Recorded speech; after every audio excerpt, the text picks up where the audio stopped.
Well, hello friends and neighbors. So today we're starting off in the garden, but this episode is going to be in the kitchen. We are going to be making a very special recipe that actually has some family history for me.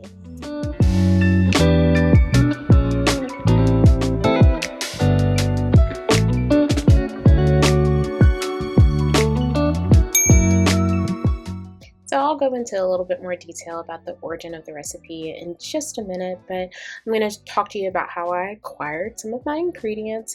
So I picked these green tomatoes like a week ago from the garden before I pulled out some of my determinate tomato plants, and they were green when I picked them, but even though I put them in the fridge, a lot of them continued to ripen, and so that's why I didn't have quite enough green tomatoes.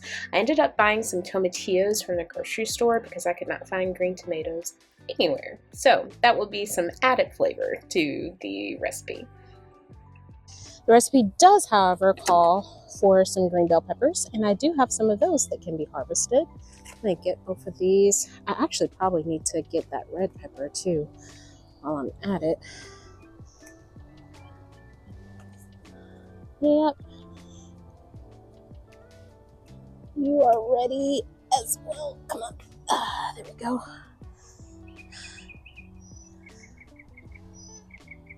Kind of cleared that plant. I think that may be all that I need. I'm gonna grab a few jalapenos as well, and that should be all the peppers that I need for the recipe.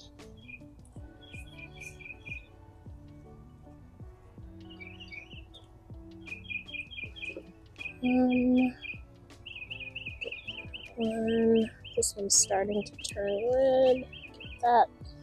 All right, let's go inside and get started. I actually tried to harvest some ginger and turmeric as well. They're a part of the recipe and I have them growing in the garden, but it's just way too early. These are more plants that you can expect to harvest in the fall. So I look forward to having some actual harvest from them much later this year. Hello friends and neighbors. So like I told you in the garden, we're going to be making a very special recipe today. It is called ChowChow, and it's a recipe that came from Homes and Gardens in 1933, and it's actually been passed down through my family. The last person who actually mastered it was my Uncle BJ, and my mom used to always talk about it. It would bring such fond memories, and it was a recipe that she really loved. He actually gave the recipe to her before he passed on, and so I felt like it was important for us to continue this on throughout our family. So we're going to make that today. And the recipe actually utilizes green tomatoes, cabbage, onions, carrots, and peppers. So most of these things are from the garden, like the onions, the peppers, the tomatoes. I did have to add a couple of tomatillos because I didn't have quite enough tomatoes to make the recipe. Things that I got from the store, I got some cabbage, and then I also got a poblano pepper because according to his notes, he likes to add a little bit more heat to add some flavor to the recipe. So I'm really excited. Let's get started. All right, so now we've got all of our vegetables washed and ready to go into the food processor. So that's what we're gonna do next. So here I just have the shredding disc on my food processor. You can chop all of these up manually, but I just wanted all the pieces to be really fine and uniform. I start with my green cabbage, and then I go on to a little bit of red cabbage per my Uncle BJ's notes for some extra color. Then I do my peppers, jalapenos, poblanos, and I did a few bell peppers. And then I move on to my onions. For my green tomatoes, I actually used the chopping, like I just pulsed it in the chopping part of the food processor. That did a little bit better with those. And then lastly, we have my carrots. And so then I mixed all of those really well into a bowl, added the salt, and then you let those sit in a strainer overnight. I had them sitting in a cheesecloth in a bowl to collect the water. Let those sit overnight so that all of that liquid can kind of drain out of the vegetables prior to going on to your next step. But before I put these up for the night, or before I was finished for the night, I made my syrup, and so that's what we're going to do next. So this is actually a really simple syrup to make. I took my fresh ginger and turmeric, blended those up really well, and then I took all of my ground spices plus 2 cups of sugar, add all of that into your 5 cups of vinegar, and let that come to a simmer so that the sugar can dissolve really well and all of those flavors can meld. You let that simmer for about 20 minutes and then you are ready to go with your next step. So this is the following morning. I let the vegetables drain overnight, and then I let the syrup sit in the refrigerator overnight as well. And this actually comes together pretty quickly after doing all of the prep and letting the vegetables drain. I just add the syrup to the pot. I'm going to let that simmer on a kind of low simmer for 20 minutes. And then while that is going on, I am sterilizing my jars. So letting those boil in some, sit in some boiling water for at least 10 minutes. And so then that way, once my contents are heated up, I'm able to put those hot contents in hot jars. And also my canning water is also heated up as well. So everything is similar temperatures. So I just go through and I fill all of these jars. I start off just kind of focusing on more of the solid contents, and then towards the end, if I need a little bit more to reach the appropriate headspace, which for this recipe it was a 1/2 inch, I add a little bit of extra fluid to each jar to make sure that I have the proper headspace. After filling all of the jars, I go through each jar and I clean them with a paper towel that has some vinegar on it, and that's just to make sure that I remove any type of food residue, any chunks of food that possibly got on the rim, any oils or anything that could possibly hinder my jars making a proper seal. After that, all that's left is to add my canning lids. I had these sitting in some warm water. The manufacturer recommended not letting the water boil, but I did boil the actual twist tops. I put my lids on all of these and then I add them to my electric canner, and we are ready to start our canning process. So now I have filled the water to 1 inch above the cans, and we are ready to start the canning process.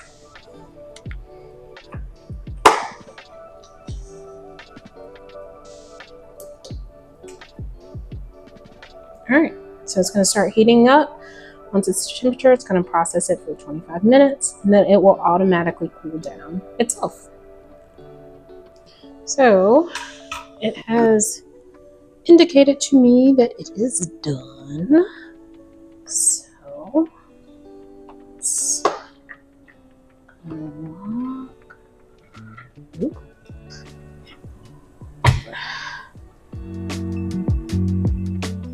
So I have a spot laid out for them in the pantry.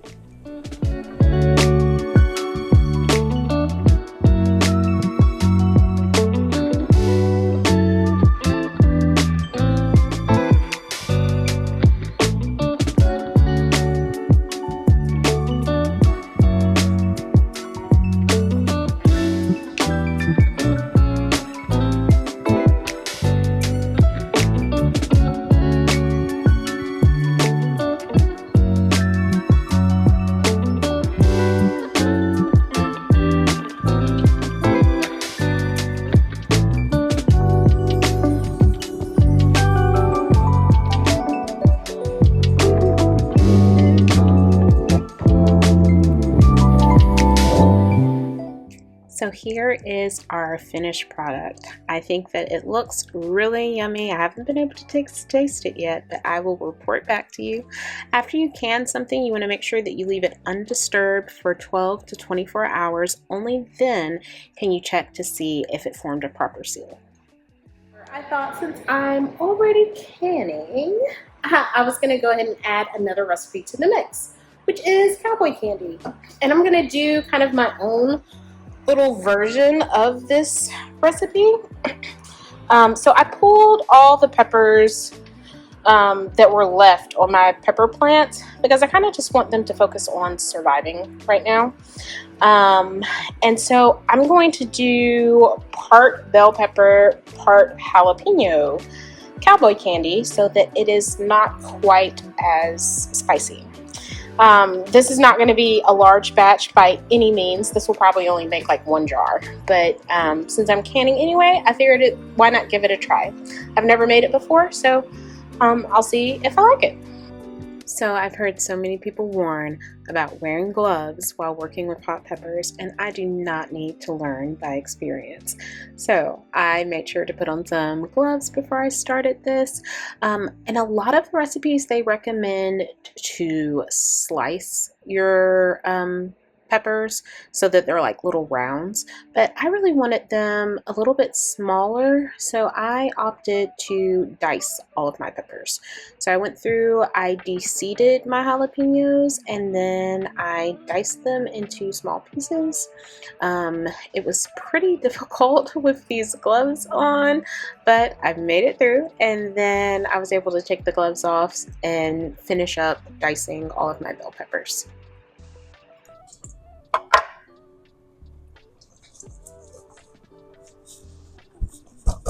This is what we've got after cutting up everything. And I'm going to cook these in the syrup and then get ready to can them. I kind of forgot to press record, sorry. But I made the syrup. It was some apple cider vinegar, sugar, mustard seeds, garlic powder, chili powder, turmeric, a little bit of ginger, salt. I let the sugar dissolve, and then I added the peppers.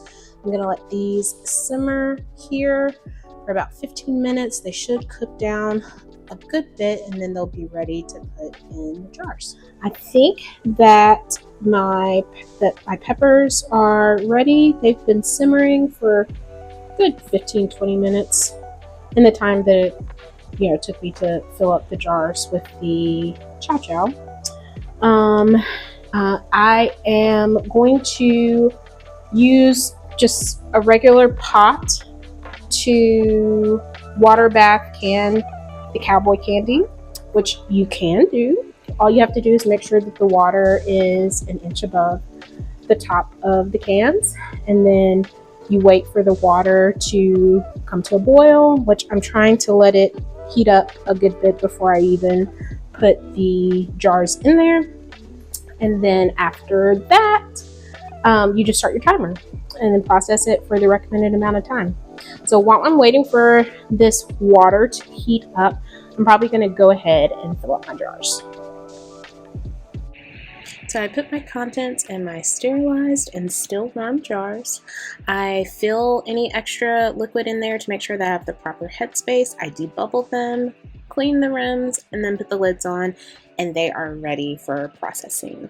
I water bath candies for 15 minutes, and then I give them an appropriate amount of time to cool down, and then I sit them in the pantry with their siblings to be undisturbed for at least 12 to 24 hours.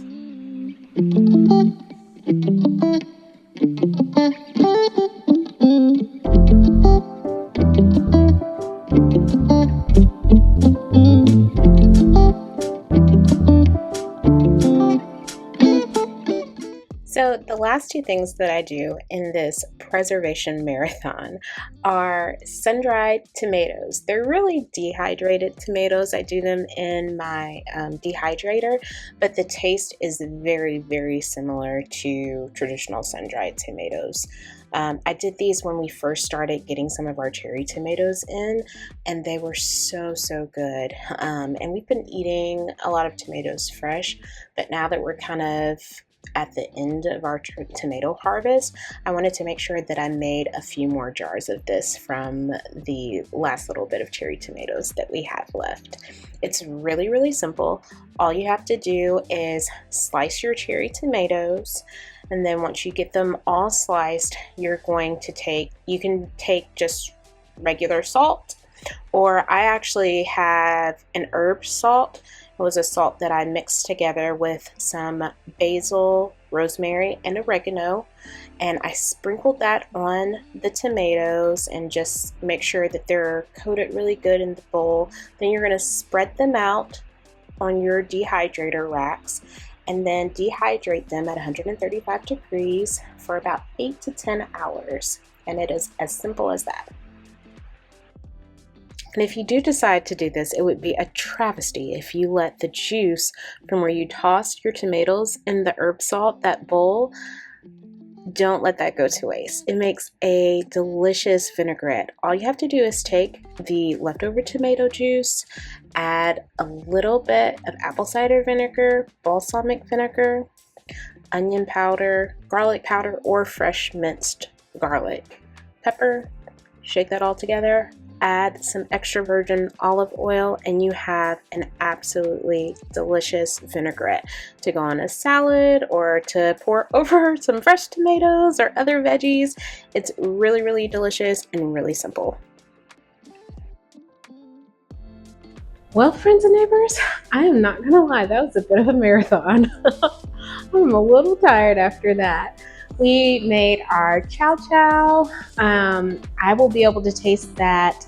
I need to let it sit at least for 24 hours. I may let it sit for 48 before I taste it, but I'm really excited. I hope I make my Uncle BJ proud. Then we have our Cowboy Candy. I'm supposed to let that sit for a week to 2 weeks before I eat that, but I'm really excited to try that. We made sun-dried tomatoes or dehydrated tomatoes and a tomato vinaigrette. So that's just some ideas of things that you can do either with your harvest from your garden or just things from your farmer's market or grocery store. I hope you enjoyed being in the kitchen with me today. And until next time, remember, even if you're not growing something in the ground, you can always cultivate something good in your life and in the lives of those around you. Take care, guys.